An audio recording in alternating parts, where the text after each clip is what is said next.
Amén, amén, amén, amén. Quiero invitarte a orar en el mismo espíritu en que nuestros amigos han estado guiándonos en la adoración. Señor, tú eres este Padre bueno y fiel. Tú eres Señor. Tú eres el buen Padre.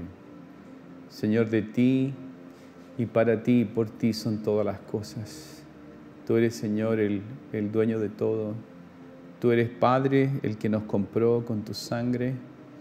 Tú eres, Señor, el que es digno de recibir siempre toda gratitud, toda alabanza, toda gloria.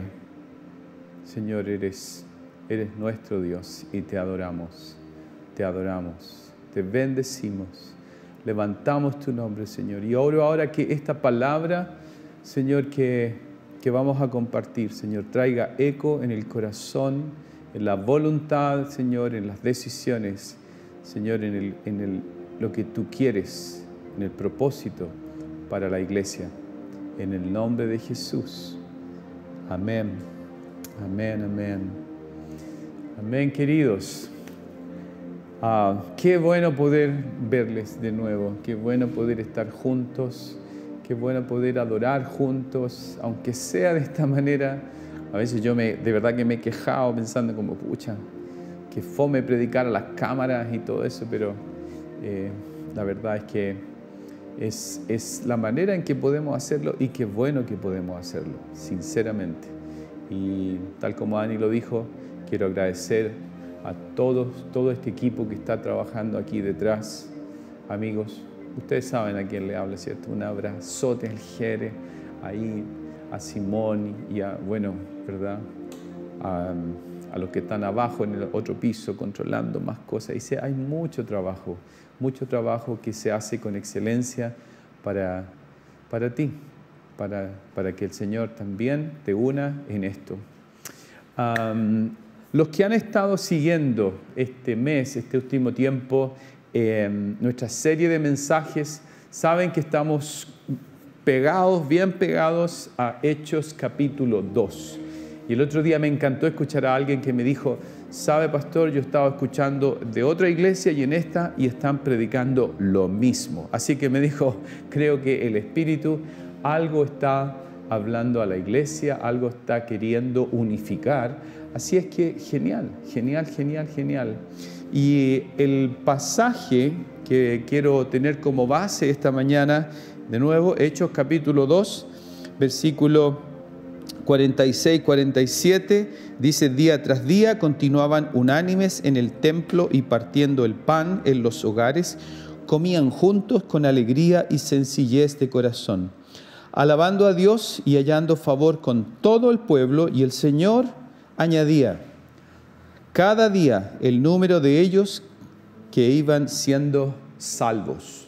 Esto dice la palabra. Esto era la nueva iglesia. Esta era la dinámica que pasaba. El Señor iba añadiendo a esto que iba ocurriendo. Y eso me encanta. Me encanta que la iglesia es una obra de Dios. Y de verdad, yo recuerdo, así estaba pensando en esta situación, cuando a los 13 años tuve mi impacto con el contexto iglesia, fue esto. Vi saliendo de mi casa a un grupo de jóvenes, los cuales yo pensé que era un grupo de hippies contentos, ¿verdad? Que estaban jugando, riendo, y eso atrajo mi corazón. Y me acerqué, hablé con ellos, me compartieron y sentí como, wow, aquí esta gente tiene algo. Ninguno me predicó, ninguno me habló, no pasé adelante a ninguna cosa. Y las primeras reuniones a las que asistí eran reuniones de sencillamente compartir, hablar con ellos, cantar juntos en un contexto muy como de amistad, de compartir, de hablar, de conocerse. Entonces, cuando miro hoy día la realidad de la iglesia, cuando miro qué es y cómo es que Dios se mueve, he sentido como la curiosidad de volver a algunos puntos básicos. Jesús usa la palabra iglesia la primera vez por ahí por Mateo 16, y es interesante porque habla de una palabra griega. Jesús no andaba predicando en griego, hasta donde yo entiendo, ¿no? Pero dice a la gente, de esta declaración, de esta roca, edificaré mi iglesia. Y la palabra ahí corresponde a eclesia, un término griego que a lo mejor nadie entendió en ese momento. Pero ¿de dónde venía este término? Venía de siglo V antes de Cristo, ¿verdad? Y la eclesia era la principal asamblea de la democracia de los atenienses en la Grecia clásica. Tenía un carácter popular, abierto a los ciudadanos, varones mayores de 2 años de servicio militar. Dice, se utilizaba para designar magistrados, siendo elegidos mediante sorteo. Participaban los atenienses que formaran parte de la asamblea. De esta forma elegían también indirectamente a los componentes del areópago, ya que estos eran nombrados por los magistrados por la eclesia. Y aquí hay un punto interesante en la definición. Entre otras cosas, la asamblea tenía la última palabra en lo referente a la legislación, declaraciones de guerra, firmas de paz, la estrategia militar, la elección de los estrategos, que eran los oficiales en la guerra, etc. Así como la cosa más relevante es que era una asamblea, pero no una asamblea en sí, por sí y para sí. Cuando Jesús pone esta imagen hablando de esto a los discípulos, no está diciendo, mira, yo voy a morir por un grupo de personas que cada domingo se van a juntar y van a ser felices para siempre. No. Estaba poniendo en la imagen de estos judíos una asamblea que tenía una estructura y una forma estratégica. Que el otro día escuché a alguien que me estaba conversando sobre esto, decía, de aquí se designaban los magistrados que iban fuera de la ciudad y a las puertas era como ellos daban palabras de sabiduría, resolvían situaciones que eran necesarias, se escogían a los estrategas militares que iban a hacer los avances en la guerra. Es decir, iglesia nunca fue la idea de hacer algo como de qué lindo que nos juntamos, que eso es todo, que maravilloso poder ir a un lugar y ahí sentir como paz. No, realmente estaba el Señor poniendo en nuestro corazón desde el inicio la idea de un grupo de personas que iba a mover el reino de Dios, iba a ser dinámico, iba a ser como creando un impacto. Y ahí tú ves cómo, no sé, en proceso de comenzar la iglesia, de repente ellos oran y el Espíritu Santo dice, ya, aparta a Bernabé y a Pablo y que vayan y hagan la misión. O la cosa se movía en términos de ¿qué hacemos? ¿Qué está pasando? ¿No? ¿Cómo estamos llegando a la gente? El Señor añadía, el Señor hacía una obra, pero la iglesia tenía una visión de sí misma como un movimiento. No era así como, no sé, pues esta idea de la misa dominical, del culto o de un edificio que por años ha costado sacar de la mente de las personas.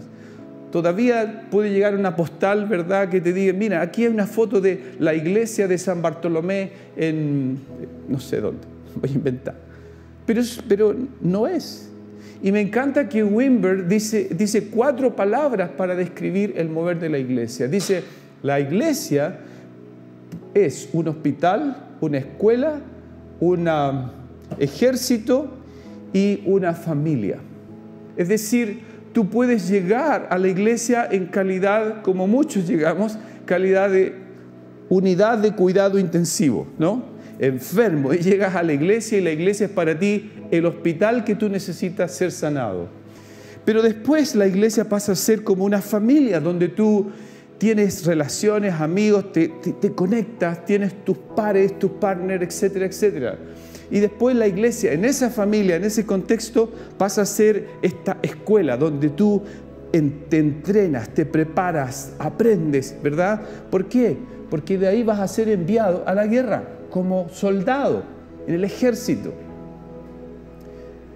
Si esto es así, hay algo mal cuando una persona cree que la iglesia es eternamente un hospital. ¿Aló? ¿Ya? O que la iglesia es eternamente un lugar así como calentito, de familia, de amigos. Así es que necesitamos cambiar el paradigma. La iglesia es un lugar donde Dios te va a desafiar, donde Dios te va a movilizar, ¿verdad? Y es por esta razón, y yo creo que hay algunas denominaciones, pero yo creo que más lo he visto en la Viña, esto de la iglesia habla mucho del tema de plantación de iglesias, más que de evangelismo, más que de viajes como misioneros, ¿verdad? ¿Por qué? Porque es fácil ir a predicar a una esquina un sábado, ¿verdad? Y ver cosas que pueden pasar, y digo, no hay nada malo en eso, y hay que hacerlo. Pero es mucho más estratégico, aunque sea más lento, el que un grupo de personas vaya a un lugar y se establezca y plante una iglesia. Y el efecto de lo que ahí va a pasar va a ser de años, años, años. Entonces tú dices, ok, yo puedo hacer ciertas cosas por el reino de Dios, puedo predicar, puedo hacer misericordia y está bien.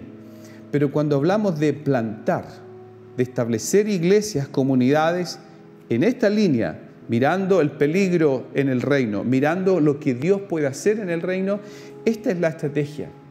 Cuando Pablo dice en algún momento en una de sus cartas, dice, y lo he llenado todo el mundo con el evangelio del Señor.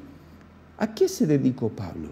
Sí predicó, sí hizo unas cuantas cosas increíbles, ¿verdad? Compartiendo el evangelio, pero en cada lugar que Pablo iba establecía iglesias, iglesias, iglesias.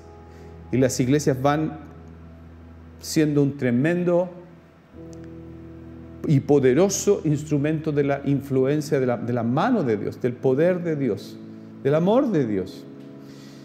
Yo creo que la iglesia, sinceramente, es el diseño de Dios para llevar adelante los propósitos de Dios con los valores del reino de Dios. ¿Subrayamos eso? Listo. La iglesia es el diseño de Dios para llevar adelante los propósitos de Dios, viviendo y experimentando los valores del reino de Dios. Eso es. Eso es. Entonces, la iglesia pasa a ser, obviamente, un espacio interpersonal que a menos que Jesús no esté, la verdad pasa nada. Si Jesús no está en medio nuestro, no hay mucho valor. Pero es un espacio interpersonal donde tú vives y experimentas relaciones basadas en el hecho de que Cristo lo es todo. Iglesia ya era la imagen de este Jesús caminando entre 12 hombres, y esos hombres tenían que mirarse unos a otros a través de Jesús para poder experimentar el aprender a ver al otro en Cristo. Pedro tenía que mirar a Juan en Cristo. Ya no solamente Pedro mirar a Juan, o Bartolomé mirar a Santiago, y lo miraba a través de Cristo. La iglesia está desafiada a caminar en este proceso. Y yo quiero reflexionar o compartir algunas cosas que creo que son importantes esta mañana. ¿Qué no es la iglesia? Primero, ¿qué no es? No es un grupo de personas donde las relaciones son perfectas. No hay ningún problema. Yo creo que en alguna oportunidad en mi vida estuve plantando una iglesia donde un poco esta fue mi frustración. Estas personas no tienen ningún problema uno con otro. Es como raro que un pastor quiera problemas de la iglesia. Pero es que lo que pasaba era, cada persona venía a la reunión, volvía a su casa y hacía esto. semana a semana, pero entre ellos no había ningún tipo de conexión, ningún tipo de interrelación, no había nada. Por lo tanto, no había vida. Y la verdad es que la iglesia es el lugar donde tú serás formado por medio de tu relación con personas difíciles. Y a lo mejor tú y yo somos esas personas difíciles que estamos formando a otros, o tal vez Dios está poniendo personas difíciles a tu lado que te están formando a ti. Si la iglesia es un espacio donde tú vas a crecer por medio de esta interacción, ¿no? La iglesia no es un lugar donde experimentar intimidad con Dios equivalga a vida privada con Dios. Y a veces a mí sinceramente me preocupa cuando veo personas que como que no lo dicen, pero casi como esta es la filosofía. Mira, Dios y yo lo pasamos súper. Cuando yo busco a Dios y hablo con Dios, yo adoro a Dios, yo estoy como, wow. Pero qué lata cuando tengo que tratar con mi hermano, cuando tengo que tratar con mi familia, con alguien, con los chicos del grupo de jóvenes, con la gente del grupo de conexión. Si eso te pasa, algo no estás entendiendo. Algo está faltando en eso. No somos rocas solitarias en el desierto de Atacama. Somos piedras vivas que fluyen y se tocan unas con otras, fluyendo en el río del Espíritu. Y esas rocas, si están solas y están lejos, están secas, están toscas y están feas. Pero cuando fluyen y se mueven en el río y el agua las va moviendo, la fricción, ¿verdad? Y todo eso va pasando y el agua sigue y siguen bajo esta agua juntas, tú las sacas y son suaves. Y son ya bastante sus formas más esféricas y más, no sé, tienen cierta belleza. Incluso sus minerales que están ahí como que brillan mucho más. Increíble, porque a veces tú las sacas del agua y ya no brillan tanto, pero si se mantienen ahí realmente se ven hermosas. Pero creo que esa es una imagen que necesitamos mantener y recuperar. Entonces, queridos, si alguien dice, no, pastor, si yo, la verdad, mire, veo la prédica todos los domingos y ahí desde mi casa, y ahí yo estoy solito, solita y genial. Bueno, esta frase pudiera perdonarse en época de pandemia, pero yo recuerdo que gente me dijo esta frase en el año 2007, ¿no? Entonces significa que no estamos captando qué es la iglesia. Entonces, ojo con eso. La iglesia es el lugar anti-llaneros solitarios, ¿ya? La iglesia es el lugar donde estas personas que tienen como su agenda, su énfasis, su vida, sus planes de querer hacer esto o querer hacer eso, más bien esas personas dañan el cuerpo de Cristo. Más bien esas personas con sus ideas, con sus impulsos, con su empuje, con su plan propio, lo que producen es una incomodidad en la comunidad. Entonces, no es el lugar donde yo traigo mi plan propio para utilizar de plataforma a los que yo puedo encontrar en el camino. Mira la primera iglesia. ¿Quién tenía la agenda? El Espíritu Santo. ¿Quién llevaba para dónde iba la iglesia? El Espíritu Santo. Y tú puedes ver muchas frases como el Señor guió a la iglesia a enviar a tal persona, o el Señor guió a la iglesia a ir a un cierto lugar, o el Señor guió a la iglesia a no ir a un cierto lugar. Entonces, era Dios usando esta comunidad para poder guiarla, caminar con ella y glorificarse a través de ella, porque dice que Él añadía cada día a los que habían de ser salvos. La iglesia no es el lugar donde tú puedes llegar a decir, ¿qué hay para mí aquí? ¿O qué recibo yo aquí en esta iglesia? ¿O de qué me sirve? Cuando tú llegas a la iglesia, el proceso que debe generarse es que aprendas a hablar en primera persona plural, diciendo, por ejemplo, ¿qué aporto yo?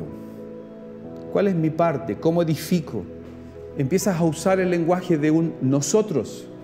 Nosotros somos el cuerpo de Cristo. Y a propósito, si tú eres alguien que está fuera del contexto, que no está conectado, y que eres alguien que sabe lo que significa ser parte de una iglesia, y tienes incluso un llamado, y tienes dones, y tienes talentos, te aviso, lo que tú le niegas al cuerpo le falta. Lo que tú le niegas al cuerpo de Cristo, el cuerpo lo adolece. Por lo tanto, necesitas entender que tienes una responsabilidad. No se trata de mí, se trata de nosotros. Yo digo muchas veces a las parejas cuando se casan, ¿verdad? Es como, esta es la imagen correcta. Ya no vengo a buscar a este pacto en una relación en que me beneficia a mí, en lo personal. Vengo a construir un nosotros, un plural. Ahora, dije lo que no es. Quiero solamente referirme ahora a qué es la iglesia, qué sí es. Y es, primero que nada, me encanta esta imagen, es un grupo de amigos donde el centro y propósito redentor, sanador y restaurador es Jesús.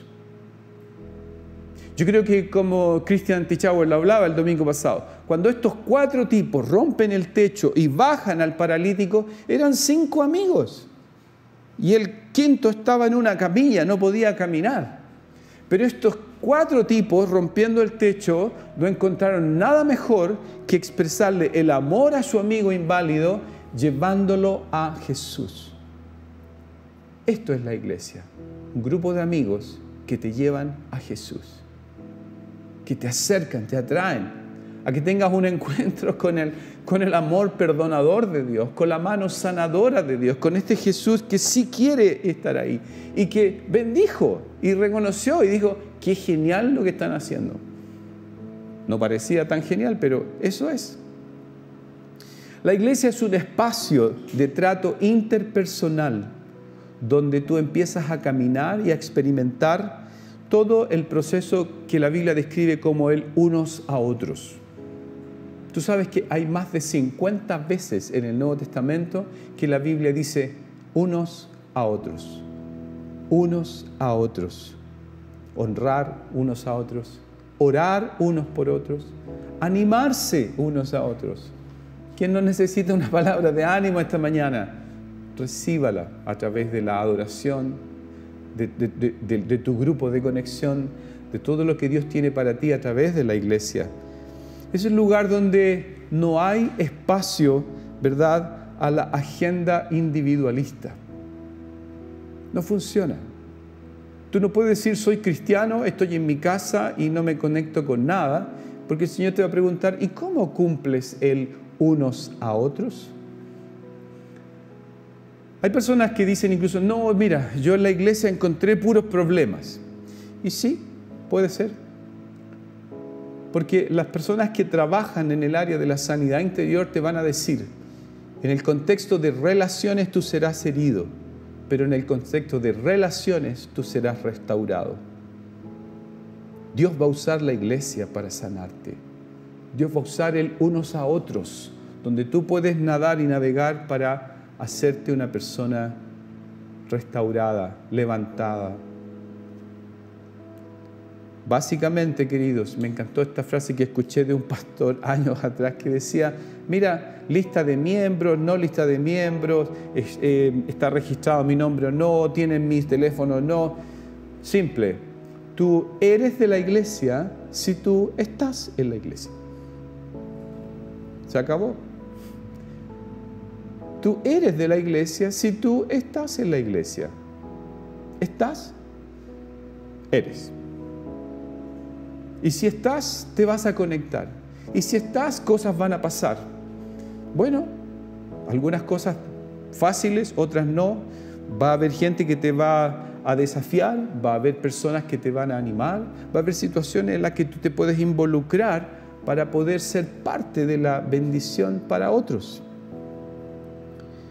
Lo siguiente, la iglesia es una comunidad donde la naturaleza que nos une es espiritual. No es política, no es psíquica, no es emocional. En esta unidad tenemos a Cristo como el autor de nuestra salvación, pero también donde somos transformados y desafiados a vivir en paz unos con otros, porque Cristo es nuestra paz. Y Efesios 2:14 dice que de estos pueblos, de tanto los judíos, los gentiles, con el pueblo de Dios, el Señor hizo un solo pueblo. Jesús habla de su ministerio de la reconciliación, diciendo que el Señor nos reconcilió en Cristo para poder tener comunión con Dios. Así que aunque estábamos perdidos, el Señor por su obra nos ha reconciliado y ahora somos una sola familia de la cual Él es la cabeza. Entonces es un lugar donde podemos vivir gracias a que Jesús lo hizo posible. Por eso no cabe en la iglesia un espíritu de orgullo, de religión, de juicio. Todos somos exdeudores eternos de la gracia de Dios, de que Él pagó por mí y pagó por cada uno, por todos.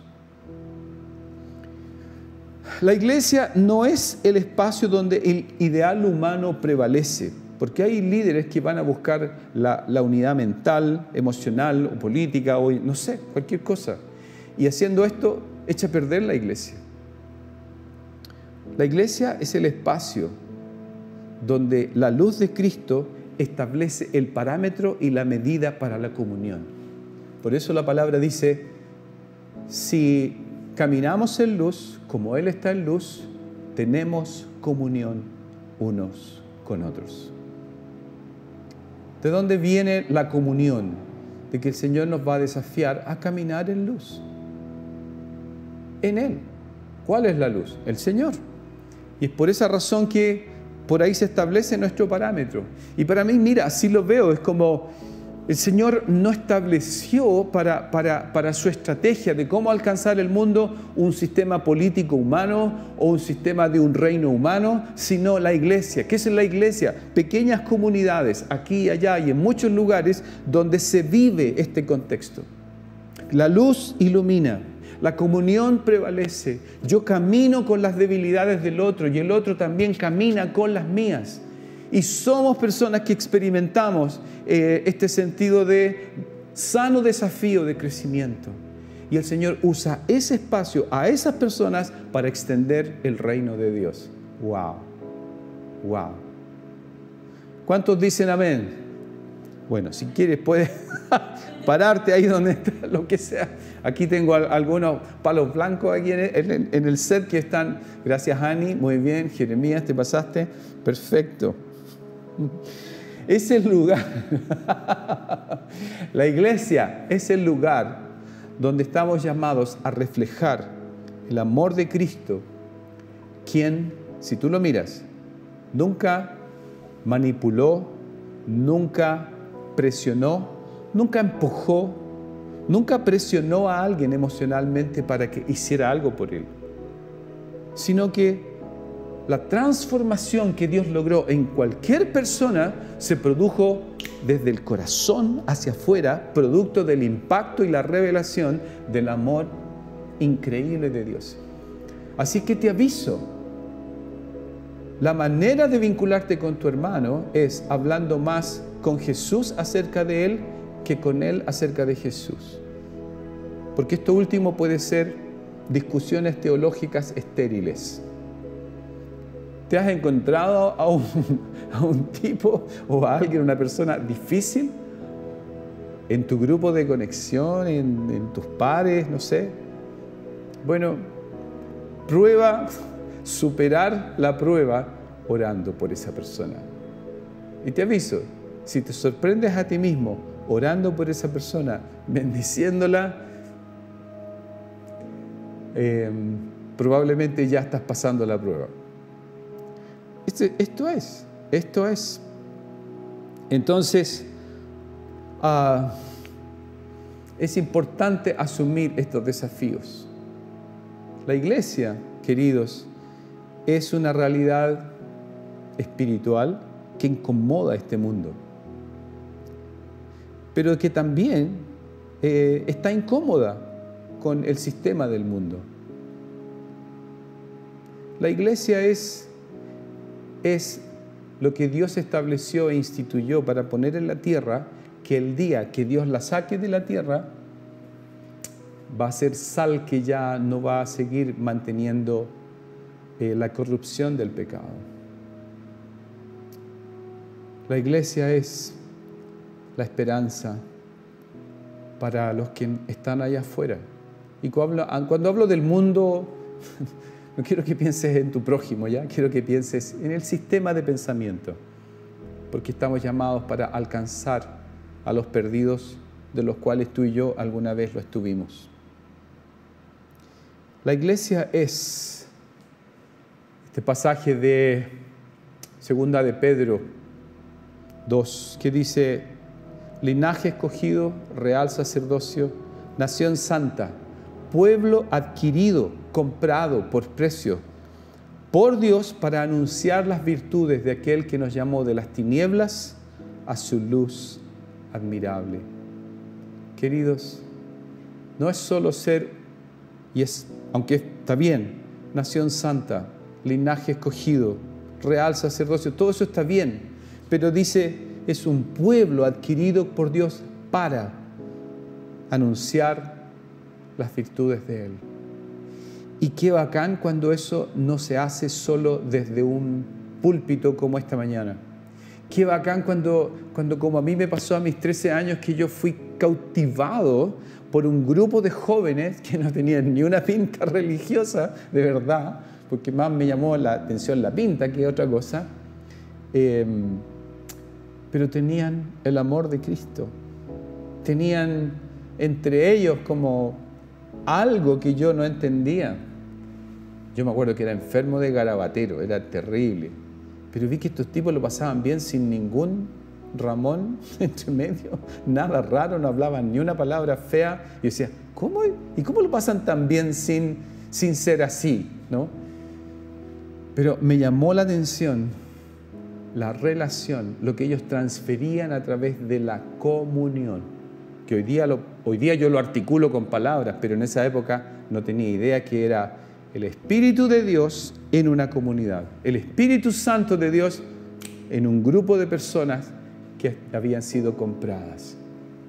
Así es que, queridos, ¿por qué leemos en Hechos 2 al final que dice, y el Señor añadía cada día a los que habían de ser salvos? ¿Sabes por qué?